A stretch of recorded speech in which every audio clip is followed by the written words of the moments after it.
Olá pessoal, seja bem-vindo a mais um podcast para fazer direito. Hoje novamente na presença do meu sócio amigo, Dr. Mário Paiva. Temos a honra e a satisfação de receber aqui o coordenador de gabinete Laércio Rosa Júnior e o desembargador, ouvidor agrário do TJ Pará, Maírton Marques Carneiro. Dr. Maírton, muito obrigado por disponibilizar seu tempo, conteúdo para engrandecer nosso podcast e levar informação que vai engrandecer a vida de todas as pessoas que nos acompanham. Doutor Laércio, muito obrigado também por estar disponibilizando. Obrigado aqui pelo convite. E vamos lá. Eu deixo desde já aqui novamente o agradecimento, Mário, por estar presente. E vamos começar com a pergunta clássica. O que lhe fez ir para a carreira jurídica? E como começou? E conte um pouco, melhor, faça um resumo de como iniciou sua carreira. O que fez você ir para a área jurídica e o que fez você chegar até mesmo o desembargo e ouvidor agrário hoje? Bom, eu desde quando criança já ouvia falar em direito. E quando eu comecei a me perceber, eu já estava sendo criado nas ciências humanas, que é onde pertence a área do direito. E para lá, quando comecei a fazer o ginásio, já estava, logicamente, sabendo que quando ingressasse no científico, sou dessa época, eu ainda sou desta época, Perfeito. antiga, né? Eu saberia que eu iria para a área humana. E foi o caso. Fiz vestibular, passei em 2 faculdades, uma para administração e outra para direito. Optei por direito. Você fez vestibular onde? Na universidade, hoje, Universidade UNAMA, mas na época era o CESEP, conhecido CESEP. Hoje é UNAMA. Então, lá me formei dentro do prazo normal e em seguida saí para advogar. Advoguei por 10, mais ou menos, anos. E depois segui para o magistério, a magistratura, que efetivamente me dava uma condição de vida melhor. E isso foi em 1989, salvo engano. Exatamente. É. Faz Mas um tempo, né? eu passei no concurso para magistratura em 2 anos antes. Depois foi que eu fui chamado posteriormente. Levou muito tempo para nós sermos chamados para sermos juízes. E aqui foi aconteceu um fato impressionante. Depois de passado, me chamaram, a presidência do tribunal me chamou, e eu dormi sendo juiz substituto da comarca de Ananindeua, que era um juiz regional que tinham na época. Mas quando eu acordei, que fui fazer a minha entrevista com o presidente do tribunal, ele chegou e me disse: olha, não vou te colocar em Ananindeua não, mas é bem aqui, isso é para mulher. E eu não vou colocar uma mulher que vai para outra área lá, tu és homem casado. Então, lá onde eu vou te colocar, tu vai ser o único juiz, né? Tu vai lá ter difícil provimento, tu vai ter direção de fórum, tu vais ter o eleitoral. Então tudo isso vai ser somado à tua remuneração, e então isso vai ficar bem. Tu aceitas ir para lá? Eu, com todo esse cabedal, espera que eu faço o quê? Pra lá onde? São Fé de Xingu. Aqui pertinho. Quer dizer, e lá, impressionante, quando lá cheguei na cidade de São Fé de Xingu, aconteceu um fato que me chamou a atenção. Quando cheguei, fui logo para trabalhar, né? E São Fé de Xingu, na época, não tinha luz. A luz lá chegava 18h30, ia embora 20h30, era uma coisa horrível. Cada panã que você nem imagina. Mas o fato que aconteceu foi que eu estava lá, luz de vela inclusive, trabalhando, já 18 horas, e quando acendeu a luz, 18h30, acendeu a luz, né? E eu vi aquele pei, mas que foguete. Eu me virei para a secretária, né? Não, isso não é foguete, não, isso é tiro. Então, eu fui recebido por tiro lá. A comemoração lá é feita com 38. Então, aí depois eu fiquei pensando, o que é que eu vim fazer aqui nesta terra? Mas os meus ossos do ofício já estavam tomados. É por isso que me levou. Aí depois teve cotidiano, nós seguimos o interior de direito, muitas comarcas por onde passei. O sul do Pará eu conheço todas as cidades, todas. Então, o sul do Pará, para mim, foi uma grande escola, que antigamente o tribunal chegava, fazia concurso, colocava, nomeava, colocava e vai-te embora. Aí você tinha que fazer sem preparo algum. Se você não conhecesse, aí você ficava pelo meio do caminho. Tá? Então tinha que conhecer a tudo. Hoje, os concursados se preparam, faz um concurso, faz um curso na escola judicial, faz uma preparação junto aos juízes aqui. Na época não, na época era fogo. Passou, vai. Geralmente era para fazer eleição. Então, não era fácil, mas hoje está mais fácil. Hoje nós temos a internet, hoje nós temos tudo de bom. Como eu digo, tudo de bom hoje, mas na época não foi fácil. Aí depois desse eu poderia até ter desistido de ser magistrado. Eu cheguei a pensar nisso, mas eu digo, não, ossos do ofício são esses aqui, eu estou aqui. E tinha muita desistência na época? Tinha. Como tem hoje. Não tem hoje. As pessoas que vêm para cá, fazem curso, vão conhecer essa Amazônia, mesmo com a atual conjuntura, porque a atual conjuntura, você tem luz, você tem água, você tem telefone, internet, tem tudo no bom e do melhor. Na época não, mas mesmo assim, quem vive no sul do país, que vem para a Amazônia, encontra ainda as mazelas existentes na Amazônia. Então, para se adaptar, é difícil. Por isso que existe as fugas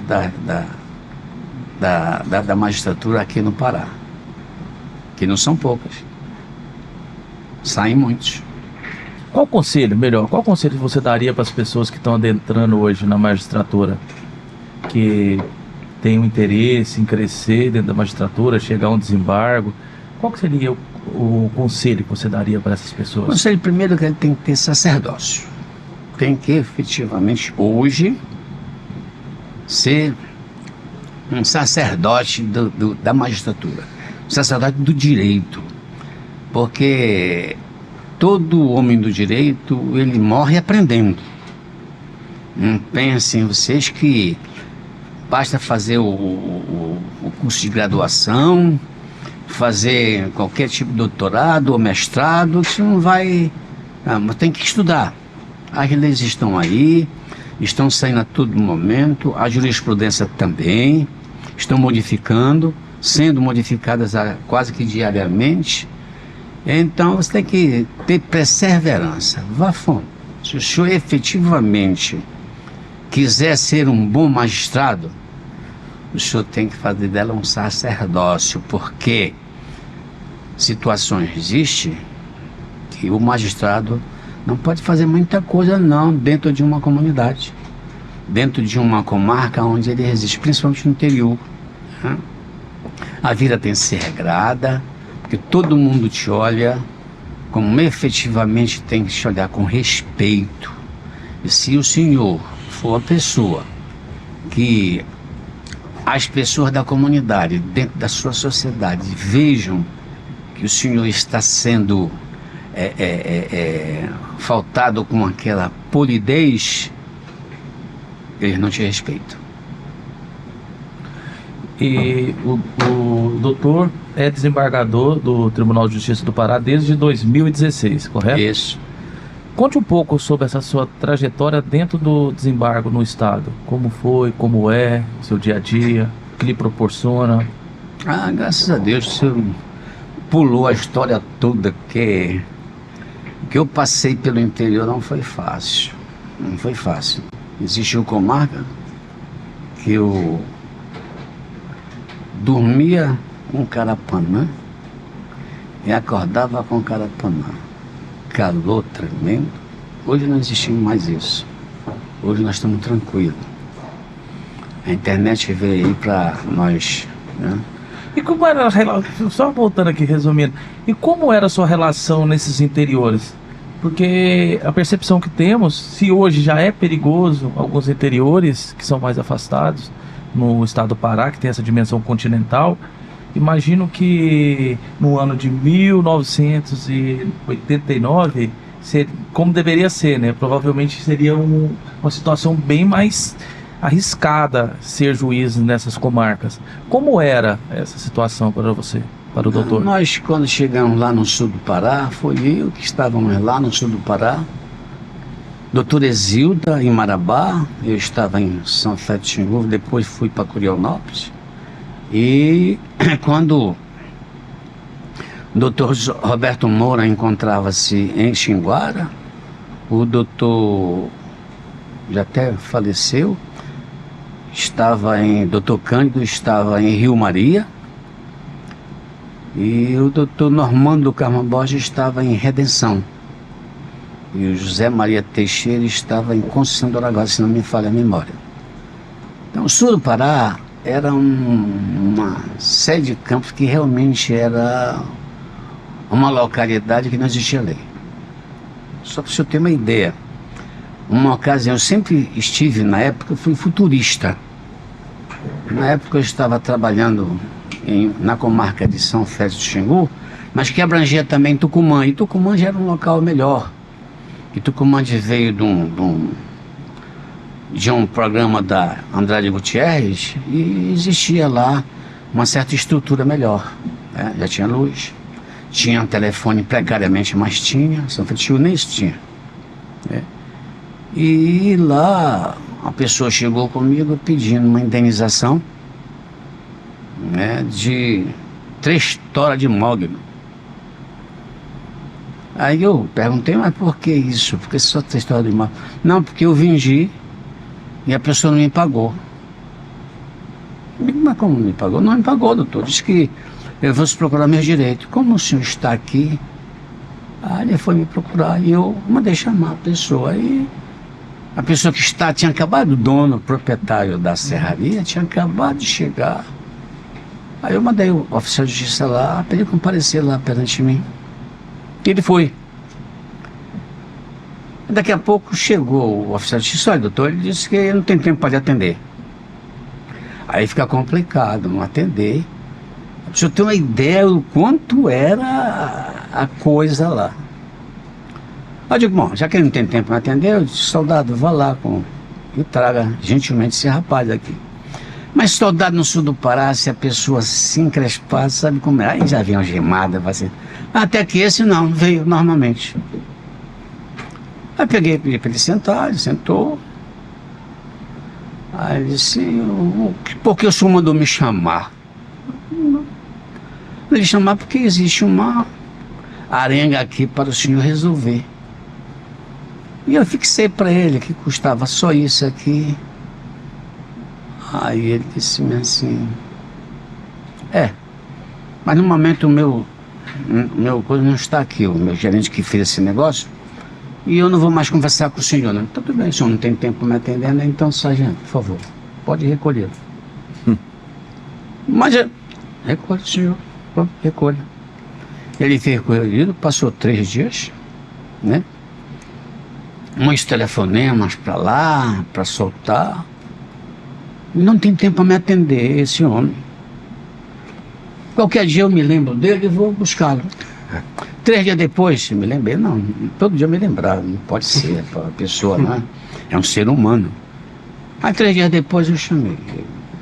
Meu senhor gostou de estar preso? Ele disse, não, então o senhor já tem tempo para me atender? Eu disse, já, doutor, muito obrigado então, muito obrigado. O senhor não deveria estar naquele local. O senhor disse que não tinha tempo para me atender aqui na minha frente. Isso aí é um desrespeito à autoridade do magistrado. Mas eu não sabia que era tudo isso. Juiz, já não digo, mas o senhor é uma pessoa letrada, né? E ele simplesmente me olhou e disse: tudo bem, doutor, mas como podemos resolver? Pagando, rapaz. Só isso. Aí uma hipótese, custava, não me lembro mais o valor, né? Custava, vamos dizer, R$100, eu digo, pague 300. Isso aí são juros e correção monetária, que o rapaz passou 3 anos para receber isso. O senhor, como uma pessoa abastada, né, pode pagar. Eu disse: mas eu não tenho aqui. Aí, filho, é um outro problema. É um outro problema causado pelo senhor próprio, né? Então, aí como o gerente dele estava lá, eu digo: o senhor tem 5 minutos para buscar esse dinheiro. Ele, criação, o problema foi sua. Sei que em 3 minutos estava lá reunido. Quem me paga dinheiro para mim, não. A minha escrivã, lá bata o recibo para ele. Então são essas situações que aconteciam.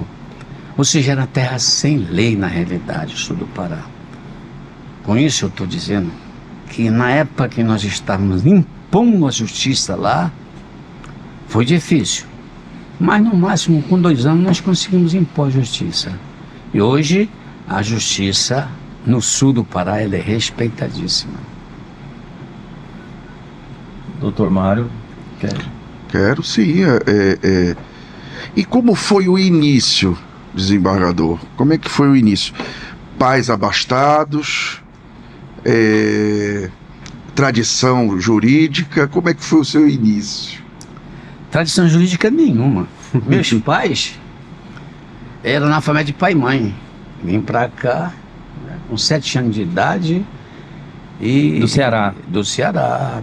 Vim pra cá 7 anos de idade. E lá vim, que eu chamo de no porão do Raul Soares. Me deixaram como degradado lá, naquele Coraci. De Coraci estive puxando Malva, viu? Malva, né? Malva, né? Sim. Em São Paulo, que hoje é chamado de São Paulino, né? Interior de Santa Maria do Pará. Depois vim pra cá, cheguei a ser camelô lá no Ver-o-Peso, né?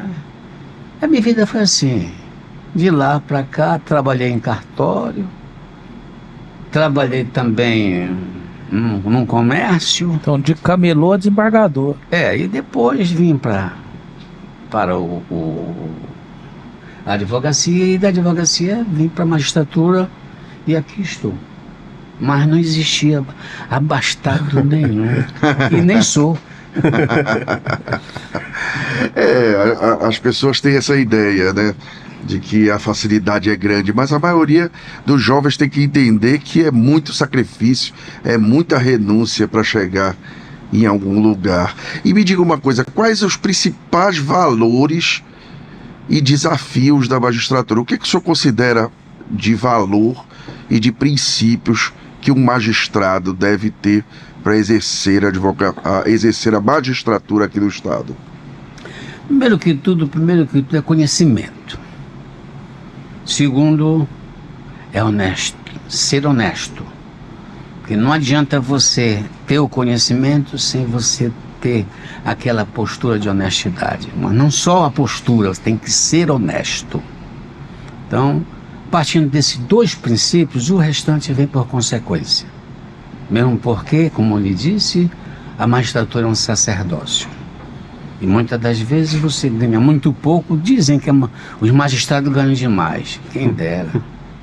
Quem dera que fosse assim. Hoje, por exemplo, nós estamos sendo tão fiscalizados, mas tão fiscalizados, que você não pode dizer um ai sem efetivamente estar de conformidade com a legislação. Você não pode hoje sair para qualquer parte e fazer qualquer tipo de situação. Por exemplo, beber e se ficar embriagado em qualquer parte. O que vai acontecer é que a sociedade está a ver e, consequentemente, você tem que ter uma reputação ilibada. E como reputação ilibada, você não pode fazer esse tipo de situação. Então, são essas situações que eu considero. E o que é desembargo? O que é desembargador, para que os nossos espectadores entendam? Qual a função? O que é ser desembargador? Desembargador é examinar aquelas situações feitas pelos juízes lá embaixo. A gente chama lá embaixo, não tem nada disso. Nós somos iguais, né? Só tem uma coisa, o desembargador, ele, por ter uma sequência maior na carreira, ele reexamina, devido à experiência que ele já tem, o conhecimento jurídico que ele tem, não maior, mas talvez a experiência, porque todo desembargador, à exceção do quinto constitucional, ele passa por uma triagem muito grande para chegar ao desembargo. Como é o recebimento quando você se torna desembargador, que você vai, muitas das vezes vai trabalhar, tratar com as pessoas o qual você até admira? Como é a recepção lá no desembargo? A recepção tem que ser igual. Por exemplo, eu recebi muitas das vezes em meu gabinete, já como desembargador, uma pessoa maravilhosa chamada Zeno Veloso, saudoso Zeno Veloso. Pessoa que na época estava advogando, né? E ele dizia para mim: Ayrton, foste meu aluno? Eu digo: infelizmente não fui seu aluno. Porque se tivesse sido seu aluno, eu saberia muito mais do que efetivamente sei no dia de hoje. Porque o senhor é um ícone. O senhor é uma pessoa fora de série que todos os seus alunos lhe adoram, lhe admiram. Ele era uma pessoa que era poliglota no direito, viu? Ele começava, por exemplo, no direito constitucional, aí passava por direito de família, passava por direito penal e por aí vai. Ele tinha uma gama de conhecimento, coisa que muitas pessoas não têm, inclusive os desembargadores. Então, eu tenho admiração, ele esteve me visitando, só que o que ele estava na época solicitando, infelizmente, eu tive que indeferir o pedido dele. Mas ele inclusive chegou comigo e disse: mas Ayrton, realmente eu não tinha visto por este ângulo que você olhou. Talvez tenha sido a experiência minha adquirida no interior, e tenha colocado o caso concreto pelo indeferimento. Mas muito poucos pedidos dele foi indeferido. No caso, esse foi um deles. Então não existe hierarquia para quem conhece do direito. Não existe. Ali é igual o promotor, é igual o juiz, é igual o advogado, assim eu os trato. Me lembro, viu, doutor Mário, quando cheguei aqui aqui no Pará, mais precisamente na capital, eu coloquei uma placa: advogado não se anuncia, ele entra. O advogado, quando chegava aqui na capital, na época, meu Deus do céu, para falar com o juiz era uma coisa, um Deus nos acuda. Tá eu vendo isso? Não, que isso? Fui igual a todos eles. O advogado vai saber quando estou ocupado ou não. Não existe isso. Então a porta sempre ficava aberta. Verdade. Sempre ficava aberta. Então, quando os advogados viram isso foi público e notório para todo mundo. Não sei se o doutor Mário é desta época, eu sei que na época que eu coloquei isso foi um desarranjo total. Os colegas mesmo: mas por que mais está falando isso? Ele é igualitário. Todos não são iguais perante a lei, como diz a nossa Constituição. Então eles também são. Não tem por que fazer diferença. Doutor Laércio, gostaria de deixar uma pergunta para o nosso entrevistado aqui. Você que conhece ele mais profundamente, aí para a gente já adentrar um pouco sobre o direito agrário, sobre a questão da ouvidoria. Aí eu te abro o espaço para... Desembargador, como o senhor considera a importância do conhecimento multidisciplinar para a carreira na magistratura, para a carreira no desembargo? Eu acho que é um fator muito relevante, né? Ou o senhor acredita que é mais importante se especializar de fato nas áreas do direito? Não. Para você efetivamente ser um bom magistrado, tem que conhecer muita coisa, mas muita coisa. Nós temos hoje magistrado, senhor Lécio, que ingressou na magistratura com 22 anos de idade. Mas se nós formos olhar para o cabedal de conhecimento que aquele jovem possui, muitas pessoas de 80 anos não possuem o conhecimento que ele tem, porque vem de bom berço, vem de uma boa educação e andarilho demais. Então, o conhecimento é sine qua para você efetivamente ser um bom magistrado. Que não adianta você só conhecer do direito. Você tem que conhecer casos concretos da sua vida. Sua vida que você efetivamente passou. Experiência prática. Correto. Então, se você não tiver, você não vai ser um bom magistrado. Perfeito. Na hora de julgar, o senhor, como é que o senhor se sente na hora de julgar, se está julgando certo ou errado? Existe essa reflexão do certo ou errado? E também de reformar uma decisão hoje de um juiz? Existe sim, existe. Todas as vezes que você... Primeiro que para nós julgarmos, nós temos que estar preparados. Tanto profissional como espiritualmente.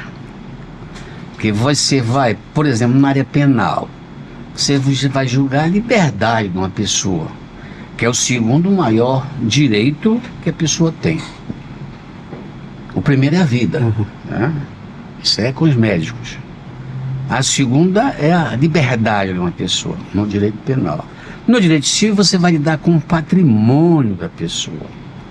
É o terceiro maior, porque você quer conhecer a pessoa, mexa no seu bolso. Então não é fácil você chegar, se você não tiver o preparo suficiente, então é melhor você não ser magistrado. Você decidir uma coisa e ficar preocupado em ser reformada pelos desembargadores, é preferir você não ser magistrado. Então você tem que estar preparado espiritualmente para efetivamente saber que aquela sua decisão foi a justa. Mas como todo ser humano, tem que saber também e saber receber o resultado quando a decisão é reformada. Porque muitas das vezes tem alguns magistrados que quando a decisão é reformada, ele diz, eu não vou mais continuar com o processo porque ele está pensando que eu sou o quê? A turma julgadora pensa que eu sou o quê? Aí simplesmente argui suspeição e vai para um outro magistrado. Isso não é bom, não é bom. O magistrado tem que saber reconhecer que ele errou, como ser humano que é. Se ele errou, a melhor coisa que ele faz na vida é reconhecer o erro e efetivamente dar conhecimento que lá os desembargadores têm muito mais experiência do que ele próprio. Então, ele tem que saber aceitar a reforma da decisão dele. Ter humildade de saber que existem várias leituras do mesmo caso. E nem sempre a leitura que a gente faz em certa situação é a correta. Mas todo magistrado obrigatoriamente tem que ser humilde. Porque se ele não for, também não vai ser um bom magistrado. Como é que o senhor acha, qual seria a solução para a redução do número de processos? Às vezes a gente fica refletindo que não existe uma hierarquia. Eu acho que deveria haver uma hierarquia, ou já tentaram através de súmula, já tentaram uma série de coisas. Qual seria a sua opinião em relação à resolução desse número impossível de se vencer de processos? A gente tem que retornar ao passado para poder responder essa situação. E antigamente nós não tínhamos muitas querelas existentes no judiciário. Eram poucas. Então nós tínhamos a máquina de escrever. Muitas vezes tinha aquela Hamilton, lembra dela? Famosa. Famosa, Sim. né? E por aí foi, e os advogados também se acostumando. Me lembro da época do computador, logo que surgiu aqui, para nós fazermos a coisa. Então começou essa revolução com o computador. E aí as querelas foram se avolumando, chegamos no estado que está hoje. Quando nós, na época que eu judicava lá em São Félix do Xingu, tínhamos 10 processos para julgar a mês, hoje nós temos 1000, né? Um exemplo. E como dar vazão a isto? Atualmente nós temos o presidente do Supremo Tribunal Federal que resolveu fazer com que a inteligência artificial trabalhe, né? E pelo que nós estamos verificando, a inteligência artificial hoje vai ser o nosso futuro. O nosso futuro, porque lá é impressionante. Você coloca um programa, tem diversos programas, mas é um programa que você coloca o caso, aí a inteligência artificial faz com que aí dá a petição inicial, que é o advogado, dá o parecer do Ministério Público e dá a decisão do magistrado, tá? E aí o trabalho hoje, depois que se usar, vai ser um cotidiano, porque tudo que é bom se repete, diz a história, né? Aí já vem, quando vem a decisão e parecer também do Ministério Público e a petição inicial, que é através do advogado, já vem também especificamente com aquelas jurisprudências que é mais usada. É por aí o caminho. Perfeito. Como funciona, doutor embargador, a questão da ouvidoria agrária do estado do Pará? A ouvidoria agrária, hoje eu sou ouvidor agrário, estou ouvidor agrário já desde 2019, né? Estou ouvidor agrário e ela funciona para orientar, né, os magistrados agrários do estado do Pará. Hoje me deram mais uma incumbência, e o CNJ criou, depois de uma decisão do Supremo Tribunal Federal, né, criou, que chama-se de Comissão de Conflitos Agrários, ou seja, para resolver aquelas situações através da mediação. E uma análise mais social do caso. Oi? Uma análise mais social dos casos. Não só social, mas efetivamente para nós mediarmos aquela situação para, ao final, consigamos, esse é o X do... né? Consigamos fazer um acordo específico. Quando não consegue, aí o que acontecia antes? Tem que ver o que acontecia antes. A pessoa ingressava com processo judicial, era conselho liminar, chama a polícia. Já que não quer fazer, chama a polícia e entra e vão embora. E o caso mais famoso é o Dourado de Carajás, né? Muito sangue. É muito sangue. Hoje não, devido a esta situação, o que é que está ocorrendo? Primeiro, o magistrado, ao receber, faz uma audiência com os envolvidos, não é?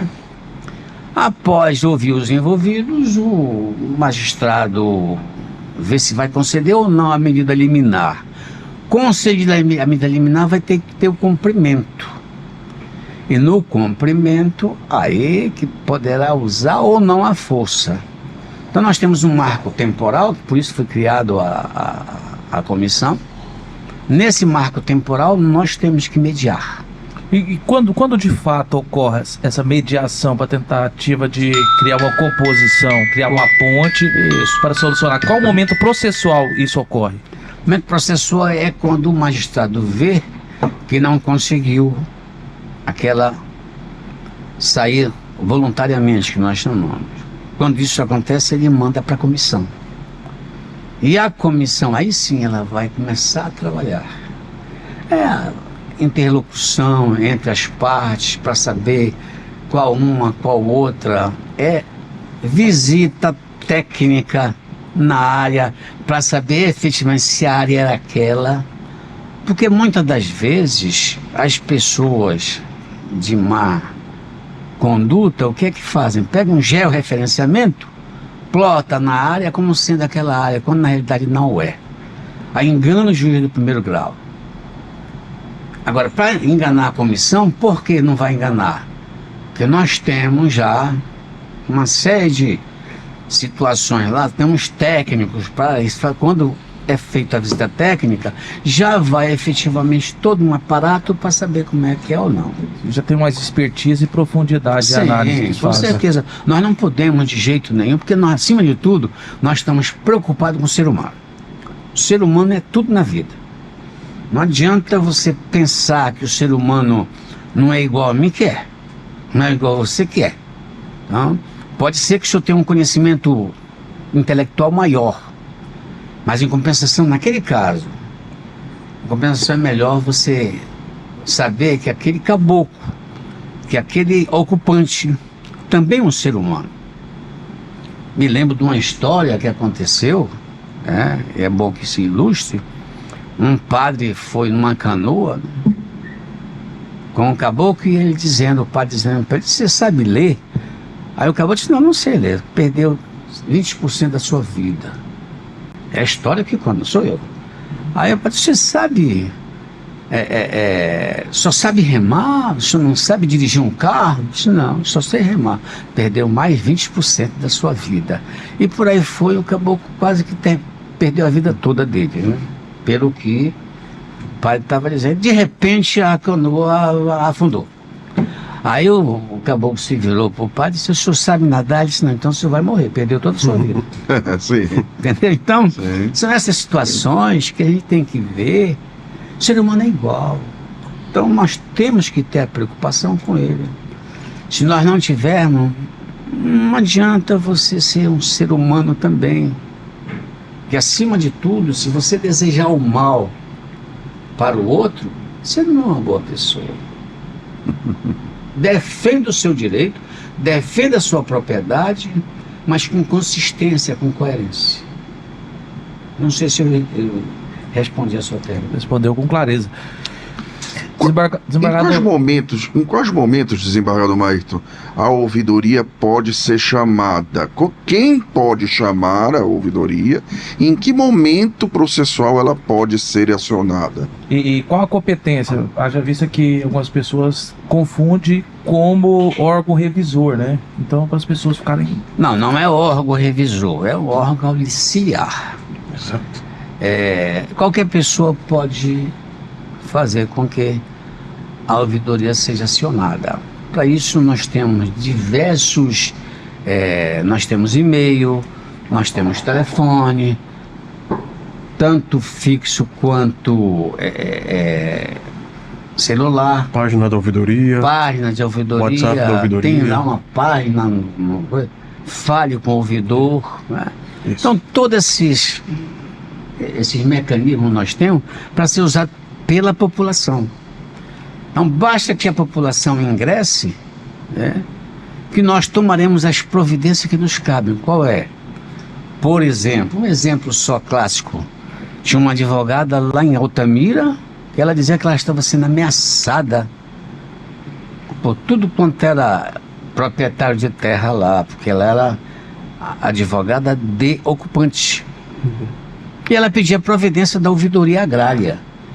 E a ouvidoria agrária tomou as providências devidas, quais sejam, usar os mecanismos que nós temos. Qual é?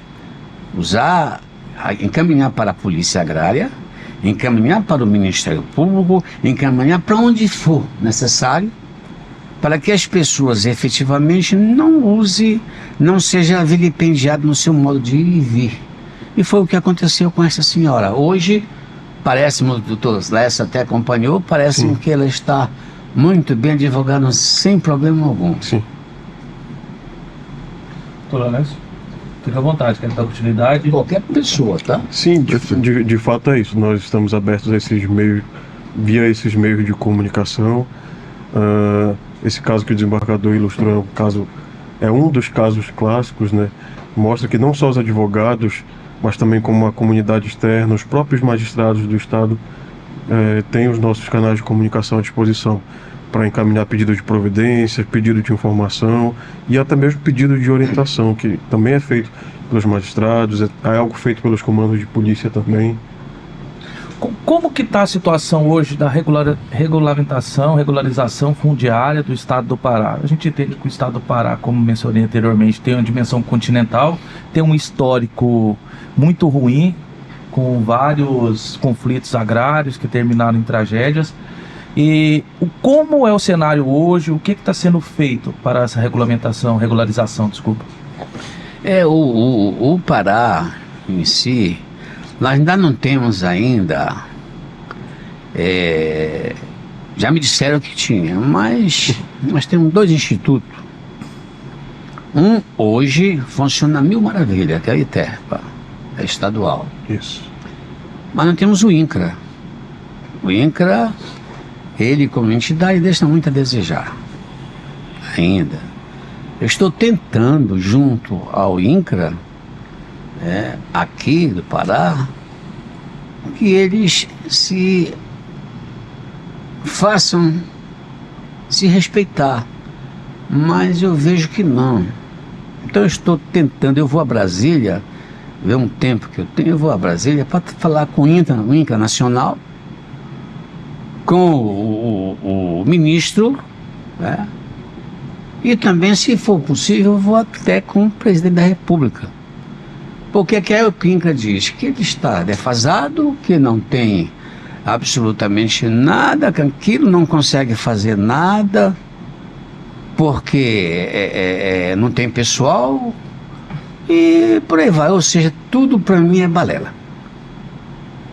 Lembro-me que quando eu estive em uma reunião agrária, eu estava conhecendo as regiões agrárias, e eu faço questão de fazer audiências públicas, né?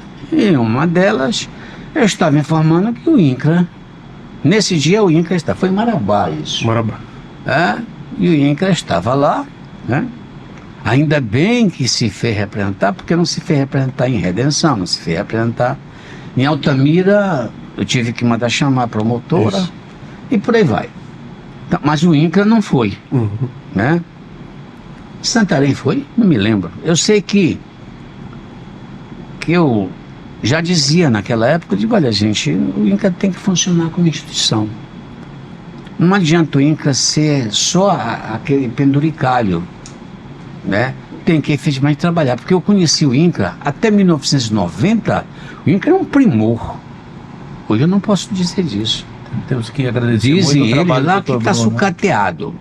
Mas quando chega na hora de política, eles ficam dando títulos aí, que a gente chama de título cutia. Ou seja, absolutamente nada.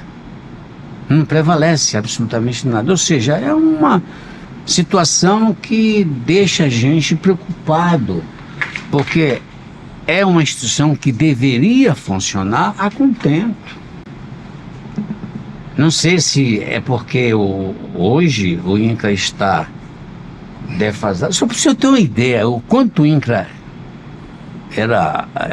está tão ruim, que nessa visita que eu fiz a Marabá, eu passei pela frente do INCRA antes de ir ao fórum e depois à Câmara, né? Aí tinha uma palavra escrita assim: fechado, que vamos trocar de servidor, sem data para retornar. Eu cliquei.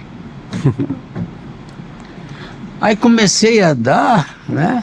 Comecei a conversar com as pessoas antes de fazer a reunião.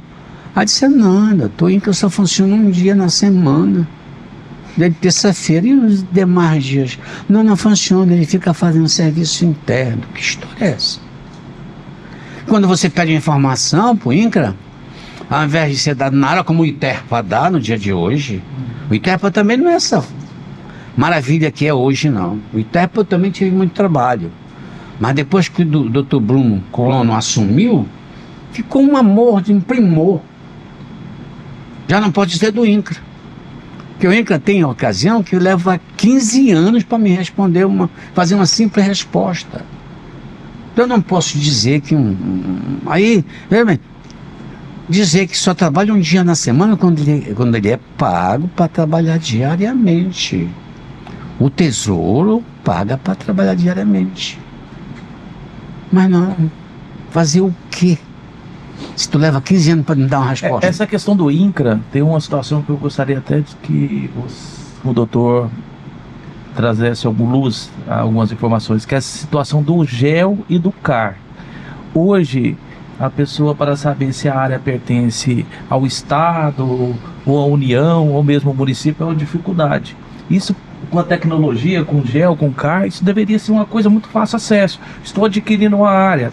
Teoricamente, eu tinha que entrar no sistema, acessar o georreferenciamento da área e descobrir se essa área pertence à União, Estado ou município, ou se é de alguma pessoa privada. Até para te dar segurança na aquisição da propriedade. E isso, de fato, ainda não ocorre. Qual a sua percepção sobre a questão dos benefícios que foram trazidos através do CAR e do georreferenciamento e o que falta para, de fato, termos a implementação completa? O CAR, eu tenho minhas... Autodeclaratória. Eu tenho as minhas ressalvas, né? Ressalvas, Eu e também não são poucas, porque é autodeclaração e você pode declarar o que quiser. Aí dá aquelas sobreposições. Exato. Terrível. Sim. Se o senhor não sabe, mas até um certo tempo aí, o município de Altamira é o município maior do mundo e também tinha um edifício, era 5 andares. Sobreposições. Exatamente, superposição de terra. Exato. Mas quanto ao georreferenciamento, nós temos que ter a pessoa que efetivamente consegue fazer o georreferenciamento é o INCRA, né? É ele que é, mas o georreferenciamento bem feito não deixa margem de dúvida alguma. Só que um georreferenciamento bem feito é caro, não é barato. Aí as pessoas pegam uma empresinha só, vai fazer um georreferenciamento apenas especificando os pontos, plota a área e aquela. Aí não é bem por aí. Não é bem por aí. Tem que certificar isso. Para fazer uma georreferência. Não, e o pior, o INCRA certifica. Ele certifica errado. Certifica de forma errada. Aí é complicadíssimo. Mas para você fazer um georreferenciamento, você tem que saber efetivamente o que é. Porque ali no georreferenciamento você tem que contar quantas árvores tem. Que espécie de árvore tem. Não é só você plotar. Inúmeros aspectos técnicos. Aspectos técnicos demais, entendeu? Então, os que... O memorial descritivo da área, né? Isso é o pouco. Isso é o trivial. O georreferenciamento bem feito é aquele que, inclusive, cita se aquela terra ali é produtiva, se aquela terra ali pode ser comercializada, qual é o movimento que poderá ser feito naquela terra, se ela poderá servir para comércio também. Fazer um inventário florestal também. Exatamente. Então, veja bem, tudo isso aí faz parte do georreferenciamento.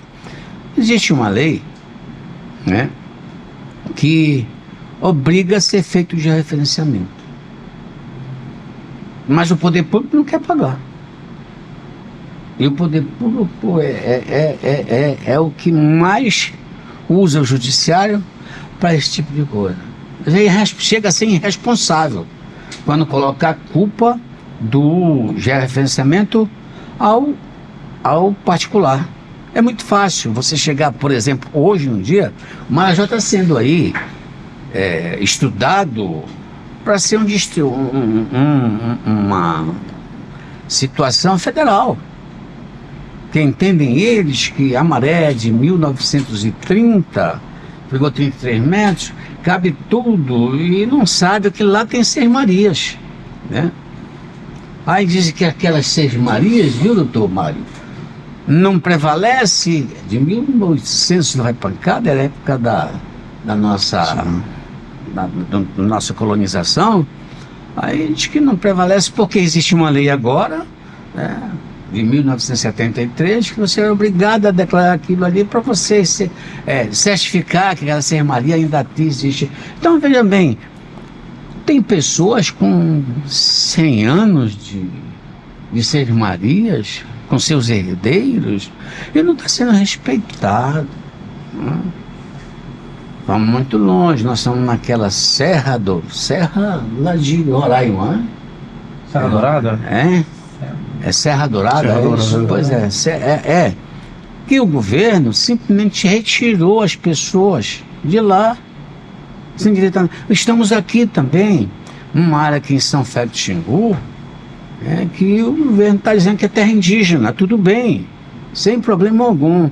Mas tem que indenizar as pessoas que lá estavam.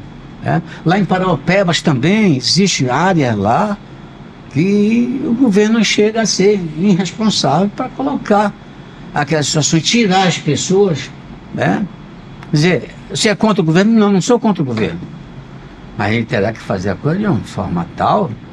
Para isso criou-se as nossas comissões. Vamos fazer a coisa devido ao processo legal, é o que diz a nossa Constituição. Falando devido ao processo legal, teve um período, acho que 2022, que surgiu uma lei determinando que tinha que requalificar determinadas áreas. Você tem ciência desse sistema aqui? Não, não é a lei. A lei foi o seguinte: o provimento, a requalificação. Isso vem desde 2010. Existe um provimento, iniciou aí, provimento 06, se não me falha a memória. Aí depois vem 2013, o provimento 13, é isso? De 2013. Veio o provimento 13. Aí esse veio para arrebentar. Que foi para requalificar. Não, ele foi simplesmente para suspender todo e qualquer matrícula que fosse além de 2.500 hectares. E aí foi tudo suspenso e sob pena de não ser feito, ser cancelada aquela matrícula. Então hoje, para você fazer uma requalificação, aí veio outro provimento da corregedoria. Tem vários sentidos, vários tamanhos de áreas nisso, depende do ano. Não. Tem o que? Até 2.500. Não, até 2.500. Até 2.500 hectares não há problema nenhum. A partir daí é que há problema. Por quê? Porque são áreas maiores e para você, isso está na Constituição, está na lei. Você teria que fazer o quê? Pedir o quê?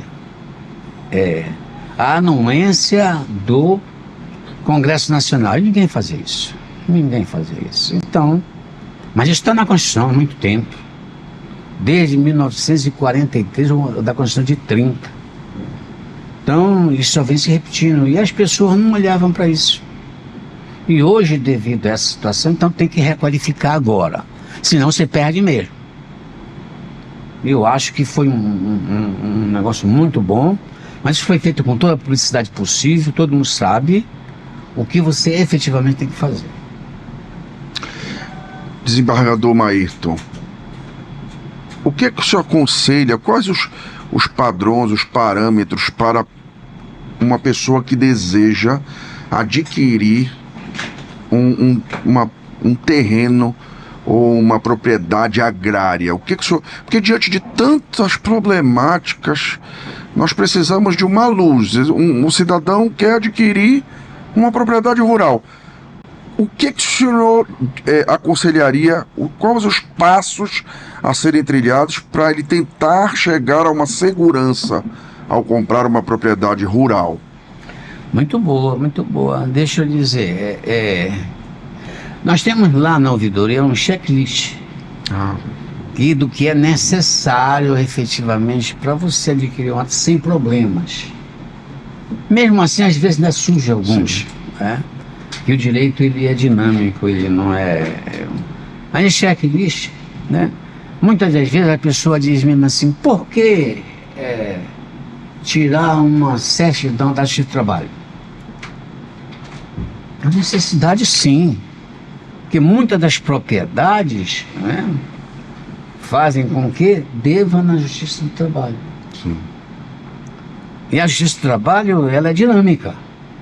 Ela simplesmente chega, acabou com não fez nada e vai vendendo a terra e pronto, e acabou. E você vai perdendo. Então hoje nós temos, estou citando um exemplo, mas há muitas coisas ainda que tem. Para você, está lá um checklist, podemos até listar posteriormente, não me lembro de tudo, mas nós temos que ter isso. Eu estou citando essa Justiça do Trabalho, porque na Justiça do Trabalho não é fácil. Muitas das vezes Você, como empreendedor que é, compra uma área e quando vai receber vai ter problema. E como é feito o combate à grilagem de terra no estado do Pará? Já aconteceu muito, ainda acontece, aí é só polícia. Primeiro que seria grilagem, né? Bom, grilagem é o cara que pega a área pública e fica com ela, e diz que é dele. E como nós sabemos, a grilagem, a terra pública não cabe nem uso capião. Então, a pessoa que se locupleta de uma terra pública, ele chama de verdadeiramente grileiro. Nós temos muito ainda. Por exemplo, eu me lembro, dar um exemplo clássico, foi de Altamira. Por isso a existência de 5 andares, né? Terras públicas tinha quantos andares? Teve caso lá que teve 10 andares. Era aquela pessoa, Serra Almeida, lembra desse caso? Sim. Serra Almeida era proprietária do município de Altamira todo. Todo, né? Quando na realidade é tudo grilagem. Lembro-me que quando eu mandei apurar essa situação, já aqui em Belém, eu descobri que existia um hotel. Existe o hotel, é o Gran Pará, né? Lá no 3º andar tinha um escritório que funcionava com cartórios de Altamira. Tudo. É isso que eu iria mencionar, porque antigamente você poderia registrar títulos de propriedade rural em qualquer cartório, independente da comarca. Não. Sempre foi em cartório de regimão. Da legislação. Sempre tinha que ser da região. Sim, da região. Você poderia fazer. Eu sempre deparei com documento de outro local. Você poderia fazer em outro local, era a escritura pública, né? O título não. Mas o cartório de regimão era só da área mesmo. Da área. No caso aqui, fazia a escritura pública aqui e o caboclo registrava lá como se fosse, né? Isso aí aconteceu muito. Aqui, por exemplo, no Acará também, porque muitos desses pessoas está sob júdice lá, né? Não, está tudo fora. Não. Mudaram? Já está decidido isso. É tudo grilado, é tudo safadeza que fizeram ali no Acará, no Muju também. Você vê que essas pessoas todas foram afastadas. Existia cartório, mesmo afastado, a pessoa usava o cartório como sendo ainda deles. Então, e tem gente que pagava por isso, por essa fraude. Para quê? Para ganhar junto ao banco financiamento. E o financiamento também, o banco caía nisso. Hoje, Sim. Hoje nós temos agora, isso aconteceu no passado, mas hoje agora nós temos cartorários agora todos concursados. Sim. Todos concursados e que efetivamente se respeitam. Então hoje já nós não temos mais esse problema de fraude em cartório. Se eu souber que existe alguma fraude em qualquer cartório, pode estar certo, nós tomamos a providência devida, junto à corregedoria. Isso. O que não podemos é deixar que o judiciário nosso, que a população de um modo geral seja enganada. Isso nós não aceitamos. Se alguma pessoa souber que está ocorrendo algum tipo de fraude em algum cartório, ele pode denunciar na ouvidoria do só agrado? procurar a ouvidoria através dos canais. Nós recebemos inúmeros pedidos de providências sobre esse tema, para serem encaminhados à corregedoria, né, desembargador? Exato. Aí quando vocês recebem essa demanda, qual o procedimento que vocês adotam? Nós recebemos como pedido de providências e encaminhamos ao órgão censor, que é a corregedoria, exato. Desembargador Maírton, o que é uso capião rural? Como é que faz para registrar? Como é que se dá o uso capião rural? Rapaz, a mim realmente quer saber como se ele não soubesse. Eu acho que Não, ele está não. querendo pegar alguma área rural. Além de aprender com o desembargador, claro. Eu acho que ele está interessado em alguma área.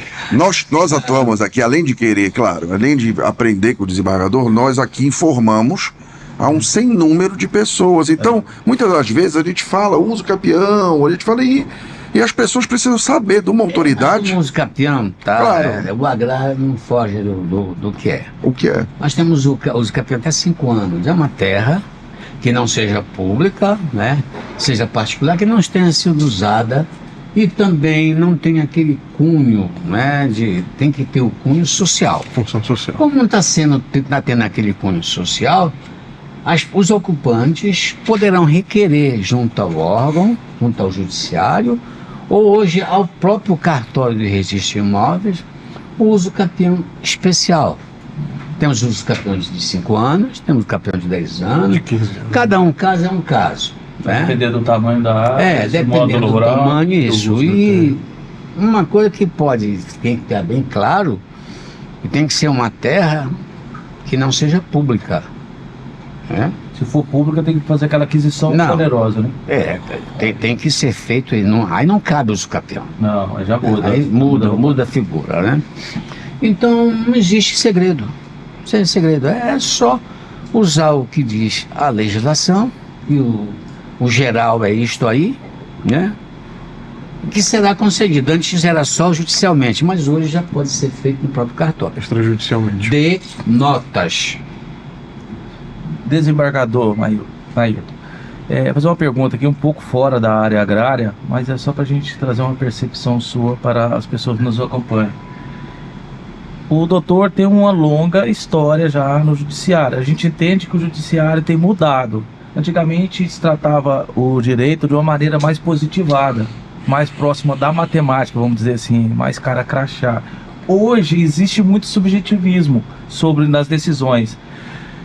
Como que o doutor tem analisado essa mudança do positivismo para uma questão que leva mais para o subjetivismo do judiciário, as pessoas poderem interpretar mais o direito do que...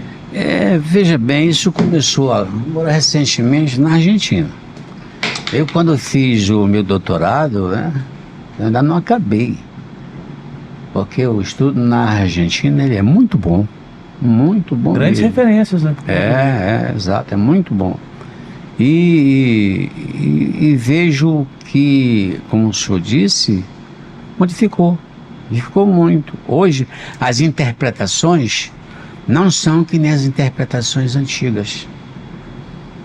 Por que modifica? É tipo a história. A história conta, não é, que Napoleão Bonaparte perdeu a guerra na Rússia. Por quê? Porque ele quis enfrentar o inverno russo e não conhecia. E os russos conheciam.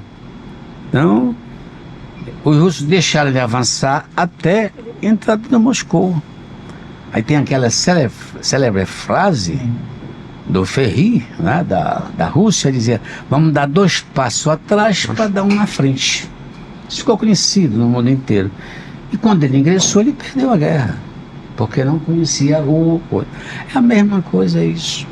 Hoje, nós temos que ter tranquilidade para resolver as coisas. Por que dessa pergunta? Eu tenho uma percepção subjetiva minha, ou leitura minha.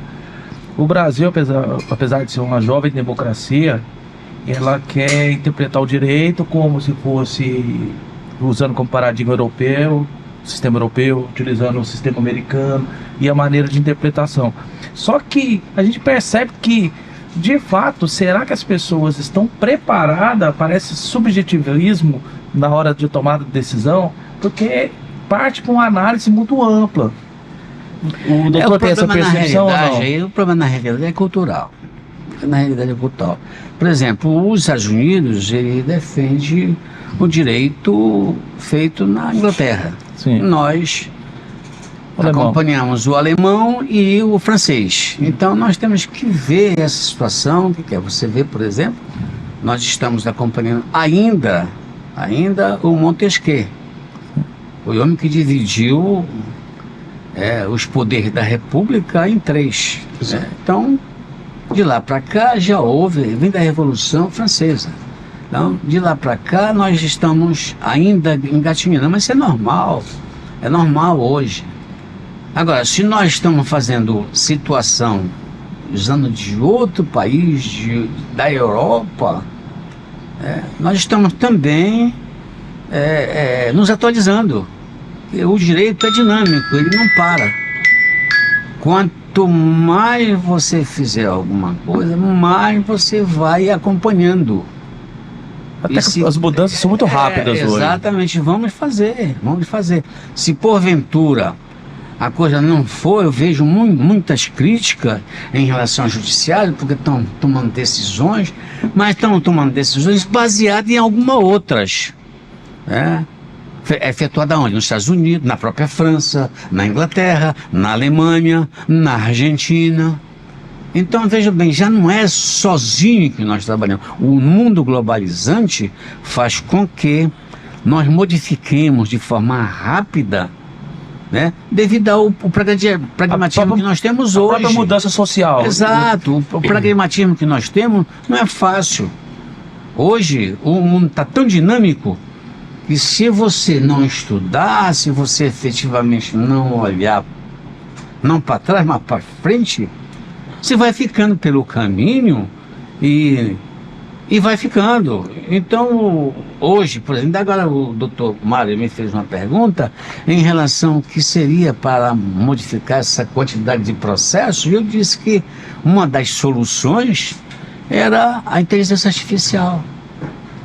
Nós vamos chegar lá. Então, mas se nós não começarmos, atualmente, o Supremo Tribunal Federal ainda não autorizou a usar a inteligência artificial no judiciário. Mas não vai ter outra saída, nós vamos ter que usar a inteligência artificial. Sim, entendo. Mas no caso dessa nova análise mais subjetiva do direito, o doutor acha que pode trazer alguma insegurança jurídica e imparcialidade nos processos ou não, na sua análise? Porque a gente está vivendo isso agora, a gente só vai ter certeza dos efeitos no futuro, nos dirá se está certo, se está errado, se vai ter que fazer correções. Mas a sua percepção hoje, qual que seria? Mas parcialidade nunca, não ponha isso. Parcialidade não existe no meio da magistratura, não existe. O que existe são coisas que, num afã de decidir melhor, de situalizar melhor, aí usar. Insegurança jurídica, talvez, hoje, amanhã. Mas com continuar, acho que 2, 3, 4 anos, 5 anos no máximo, as pessoas já vão ver que aquela situação que foi há 5 anos atrás resolvida já está sendo aplicada há muito tempo lá fora. Porque nós, do judiciário, não tomamos a coisa efetivamente só por causa do ocorrido aqui no Brasil. Um exemplo clássico, nós nunca tivemos um presidente, um ex-presidente da República, lá nos Estados Unidos, nunca teve um presidente, um ex-presidente respondendo processo criminal. Temos agora. Então lá, eles também estão aprendendo a fazer essa situação. Talvez aprendendo com o Brasil alguma coisa. Não sei. Mas os juristas de lá estão se baseando em alguma coisa que ocorreu. Com inovação também. E daqui que são uns 10 anos, ou 10 anos, ou 15 anos, sei lá, o Brasil também deverá estar fazendo a mesma coisa, se for o caso. Eu acho que nós não temos ainda o condão de prever o futuro, mas usar o que fez no passado e o que nós vamos fazer daqui para frente, nós estamos nos baseando no fator histórico. E o histórico diz isso. Por exemplo, uma guerra, o modus operandi é um só. Mudam as armas, mudam os personagens, mas o modus operandi é um só. Você pode verificar. Hoje nós estamos trabalhando com o quê? Com míssil, né? Antigamente era aquele corpo a corpo, né? Mas o modo como fazer, a estratégia como ir, como deixar de ir, é um só. Então só vai Mas então, quando a gente muda essa percepção, a gente muda exatamente a estratégia, o caminho. A gente muda como iremos chegar lá. Por isso que eu fico preocupado qual que será o resultado futuro dessa mudança, dessas alterações. Porque a gente saiu de um momento extremamente do positivismo das normas, aquela análise mais objetiva, e agora está indo para a questão mais subjetiva. Eu entendo que é interessante porque tem que trazer outros conceitos, principalmente vinculado à dignidade da pessoa humana. Porém, esse subjetivismo que está chegando é que deixa preocupação, entendeu? Porque muda o procedimento. Vamos olhar um caso concreto. É bom que a gente fale logo um caso concreto. Antes, né, existia na lei penal que bastava você ter domicílio fixo, profissão definida, né, para você ser primário. Então, teria os benesses da lei, não deveria ficar preso. Hoje já não é bem assim. Já não tem bem assim. Por quê? Porque mudou a sociedade. A sociedade mudou. Antigamente você dava pancada na sua mulher, um exemplo, tá? Dava pancada na sua mulher e sofria alguma... Hoje não faça isso. Se você fizer isso, você vai parar no xadrez. E é crime inafiançável. Então nós temos que ver, não é que a coisa mudou, é a sociedade que mudou. É o modus operandi da coisa. Então não é bem assim como o senhor está colocando. É um exemplo que eu estou colocando e por esse exemplo a gente poderá ver nas outras áreas do direito, né? Um exemplo já na área civil, né? A pessoa, o neto, muitas das vezes diz que eu tenho direito. Não existe herança de pessoa viva. Não existe. Tem direito a quê? Tem direito a pegar pancada.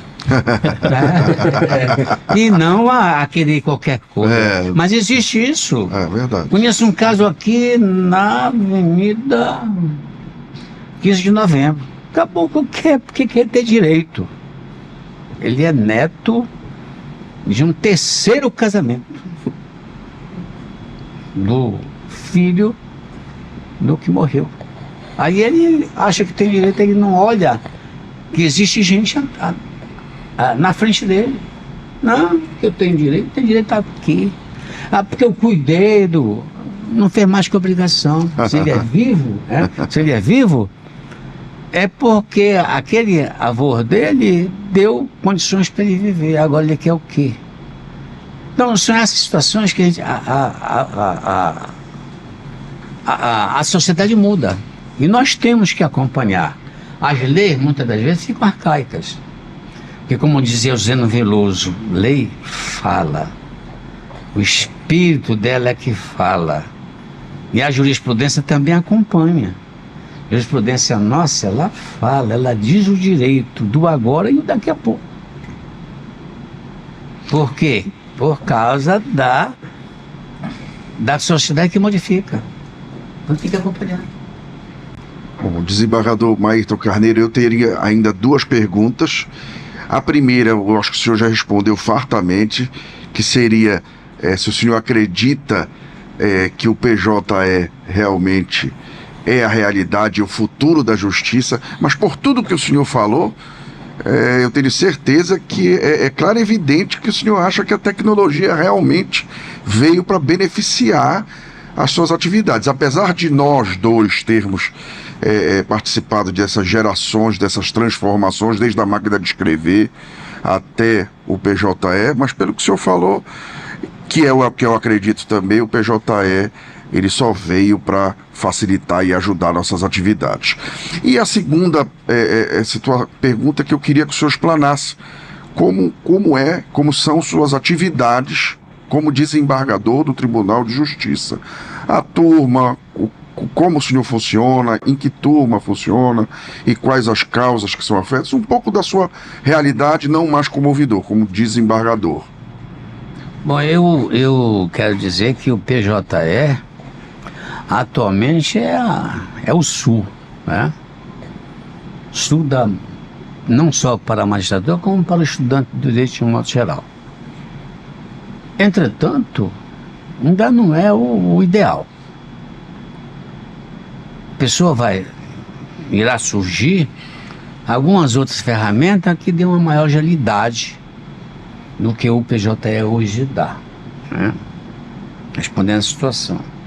Agora, eu como desembargador já estive fazendo parte da terceira turma de Direito Penal, né, por um bom tempo, mas me desencantei não. Deixei de lado a área criminal e passei para a área pública. Hoje eu faço parte da segunda turma de Direito Público e presido a Seção de Direito Público. E também faço parte do Tribunal Pleno. Ali, de um modo geral, nós pegamos do Tribunal Pleno, pegamos todo e qualquer processo que poderão existir lá dentro, desde que seja distribuído. Então, essa situação aqui é que hoje é onde eu me encontro. E se alguém quiser falar comigo, é só falar com a minha assessoria, que nós estamos lá para receber, principalmente advogado. Advogado, como eu digo para o senhor, sempre será bem recebido. Ele é um profissional do direito, assim como eu. E nunca, mas nunca será maltratado, pelo menos por mim e pelas pessoas que comigo trabalham. Estou satisfeito. A minha parte. A segunda pergunta não tem, não? Não, era o PJE, que ele já deliberou exaustivamente, que não tem saudade da máquina da Olivetti, né? Pelo que eu entendi, o senhor não tem saudade da máquina de escrever. Né? Porque, em geral, a gente, quando conversa com pessoas com mais experiência, em geral fica aquele saudosismo. Não, eu gostava. Eu não tenho nenhum saudosismo em relação à máquina elétrica. Eu acho que o PJE é uma maravilha, sim. A pessoa protocolar, quando o senhor era advogado, protocolar, perdia o horário e tinha que se dirigir para um subestabelecimento, uma peça, enfim, era uma realidade. É uma realidade assim que quem se lembra, nossa, não quer voltar de maneira nenhuma. E a questão do que o papel dele como desembargador no Tribunal de Justiça. Então, eu acho que ele teria, claro, muito mais experiência para nos passar, ensinamentos, mas eu acho que tem que chegar, Paulo, num limite, né? Já são 4h30, a gente já abusou da hospitalidade do desembargador. Eu só tinha mais 25 perguntas. Doutor Laércio, quer deixar Doutor um Laércio questionamento, trazer mais informações, como você tem mais profundidade sobre o assunto, está lidando no dia a dia.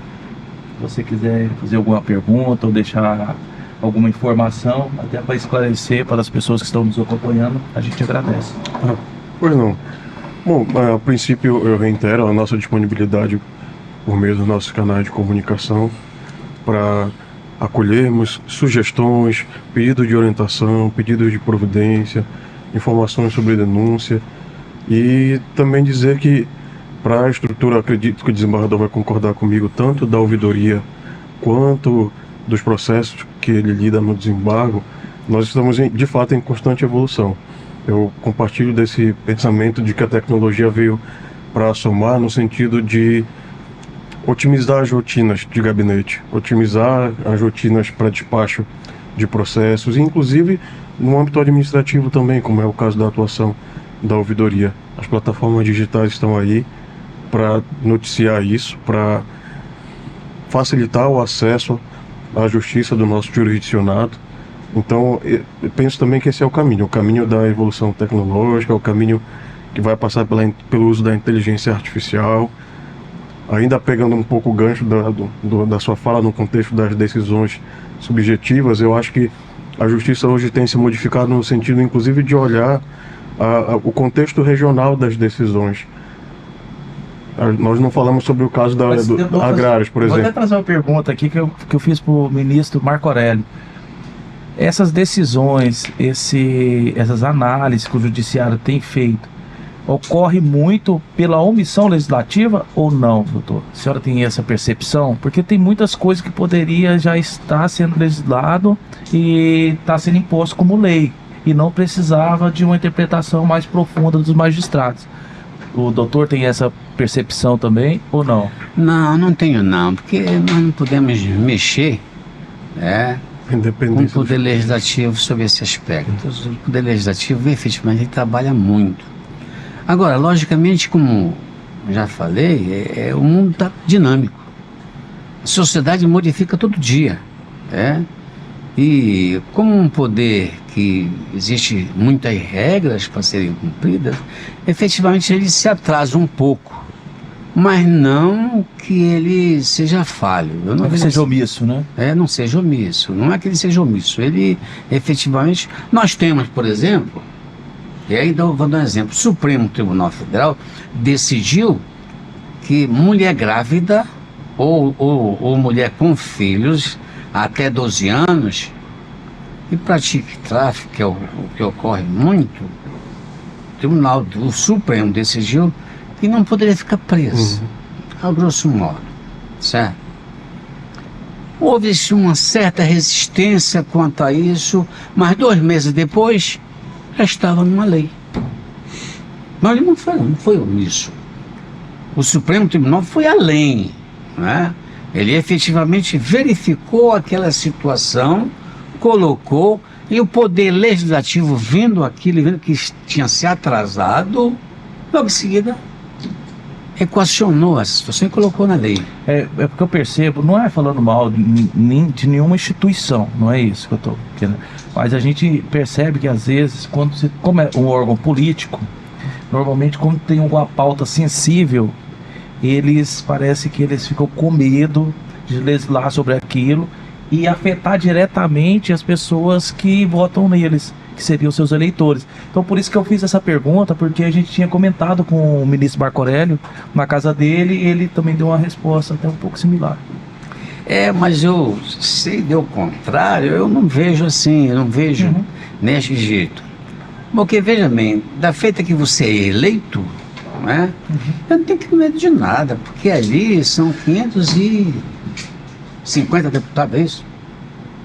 15 e pouco deputados, e que ali é heterogêneo. Então, cada um tem seu modo de ver, e as pessoas quando ingressam ali, é tipo na magistratura. O advogado quando entra pelo 5º constitucional, ele tem uma visão, que é justamente de advogado. Mas quando ingressa na magistratura, que ele vê que a coisa é uma outra visão, mas que é uma outra visão não positivista hoje, mas sim usando da lógica para chegar a um denominador comum, ou seja, olhando também que o que está sendo feito, que a sociedade está em modificação. Por isso, muitas das vezes criticam o Supremo Tribunal Federal em relação a algumas decisões, Mas o Supremo Tribunal Federal são muitas pessoas lá que possuem uma gama de conhecimento, em que peça ser indicado ao presidente da República, aí dizem assim, não, porque ele vai ficar vinculado diretamente àquele presidente. Negativo, não é isso. Da feita que ele indicar, acabou. Ele lá vai fazer o quê? O que a legislação prevê. Prevê que não existe coisa do outro mundo.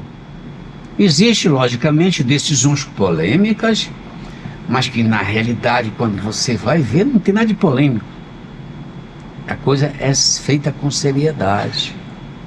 Então, a seriedade está vinculada a isso. Então, eu não tenho que criticar nenhum. Não, mas não é bem uma crítica, é uma leitura minha, uma coisa subjetiva. É uma leitura que eu vejo assim, às vezes como se trata de um tema um pouco polêmico, vamos dizer assim, espinhoso, às vezes eles deixam para depois, aí colocam outras pautas em votações e acaba que a lei atrasa. E joga a responsabilidade para quem? Para o juiz. Mas eu estou falando para o senhor justamente isso. O direito é isso. O direito, ele é polêmico. O direito é atualidade. O direito, ele tem que se atualizar. É aquilo que eu disse, doutor Mário. Ele vai E não adianta você pensar que ele vai parar, que ele não vai. O ser humano não para. E o direito também não pode parar. Então, as decisões existentes vão dar polêmicas. Polêmica sempre vai. Toda decisão nova, toda evolução, a sociedade que não está acostumada... Gera desconforto. Já vai, né? Olha, porque está errado, porque está isso, porque está... Todo mundo tem um quê de ser juiz, todo mundo tem um quê de ser advogado, como também todo mundo quer ser médico. O médico chega, aí ele chega, rapaz, eu tô com um negócio de uma dor de cabeça aqui, olha, toma uma cibalina que passa. Aí já me virei médico. E não é assim, entendeu? Não é assim. Não me permite, Pois não. eu acho que é justamente essa necessidade da compreensão das dinâmicas sociais, dos contextos sociais para efeito de decisão e para efeito da atuação também do legislativo e do executivo é que talvez cause um pouco desse olhar, dessa estranheza em relação à subjetividade. É da necessidade de adequar as dinâmicas sociais ao contexto, a mudança de pensamento. O desembargador citou vários casos para explicar isso, né? Não, eu até entendo, porque também não são decisões sem embasamento, elas estão embasadas nos princípios norteadores ali E da nos Constituição. fatos também, né? Exato, Da sim. atualidade, do contexto. Exatamente. Doutor Mário Paiva, doutor Laércio e desembargador Maírton, muito obrigado a todos por essa conversa agradável. Tenho certeza que as pessoas que nos acompanham vão ficar extremamente gratas pelo conteúdo. Agradeço e também já deixo as portas abertas para um próximo evento, próximo momento, que queira conversar, queira trazer informações, porque a finalidade do podcast Para Fazer Direito é exatamente essa, é uma função social, de levar conhecimento, conteúdo jurídico, para que as pessoas conheçam cada vez mais um pouco sobre seus direitos e consigam exercê-los de fato. Obrigado, doutores. Eu quero também agradecer, só isso, agradecer, e precisando, as portas estão abertas. A qualquer momento, qualquer hora, pode chegar conosco lá, sem problema algum. Muito obrigado, desembargador Maírton, pela sua simpatia, pela sua presteza. Nós temos aqui um projeto totalmente social e gratuito para todos. Será editado, serão feitas as edições, doutor Laércio. Muito obrigado também pela Obrigado pelo presença. convite. E a gente vai publicizar o importante papel de vocês para o desenvolvimento da cultura jurídica e também do Poder Judiciário do Estado. Obrigado. Tchau, obrigado. Parabéns pela iniciativa.